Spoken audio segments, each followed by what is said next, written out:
Hello and welcome to this LabVIEW tutorial. In this video, we're going to look at how you can use inputs and outputs in multiple places very easily without having to have wires everywhere.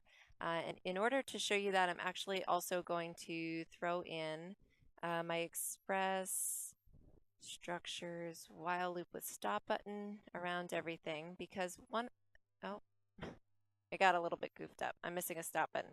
We'll go ahead and throw a stop button on here. Right click, create control. There's my stop button. Okay, so now, and I'm going to show you how to use your stop button as a local variable because it may or may not be helpful. So one of the things I'm going to show you is that you can have a box, let's say measured force newtons, that does not show on a front panel. So watch this. I can right click here and I can, oops, maybe it's on here, hide indicator. Yeah, so if I right click here, I can hide the indicator.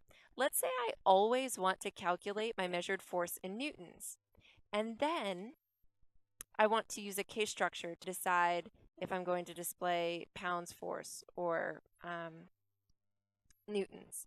Well, I can have this and it won't show on my front panel. Now think about that for the project.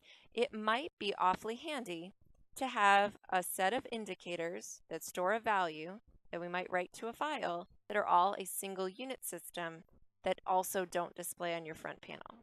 So something to consider there.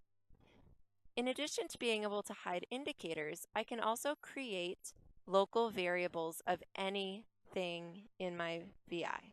So I can create a length local variable, and I can use it to read, or I can change it to, I can use it to write, or I can change it to read. And then I can use this anywhere in my program. And because it can be anything, if you grab the hand tool, you can change what it's a local variable of. So numbers are very simple.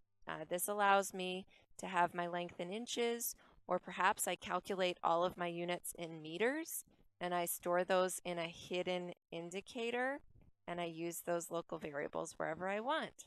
Something to consider. Okay, so we can make local variables, and now this will always be the same as this box, or if I change it to write, anywhere I wire to this will also affect indicators. I can't write to a control, so that's a little bit miswired. Now, Booleans are slightly different. I can, oops, you can't see that. I can create, can't see that either. I'm trying to keep it on the screen here. Create a local variable. And so I can read my stop button or write my stop button anywhere. And usually I want to read from it, and maybe put this on my DAC assistant. Okay, so the problem is I now have a broken arrow, not just because I have a ton of unwired things, but because my Boolean latch action is incompatible. So the fix for that is, and I'll show you that this error goes away, is I right click and I change my mechanical action on my stop button to one of the three on top. I usually choose switch when pressed. And now if we go back to my errors, that error is all gone. So if you use a local variable to access your stop button, you have to right click, change mechanical action, and choose a switch rather than a latch. Latches don't work with local variables. That's why LabVIEW is giving you a hard time. So in this quick video, I showed you that you can make a local variable of any controller indicator in your program.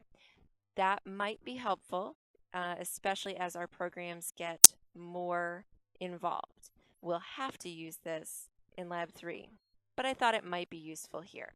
So that concludes this tutorial video about local variables.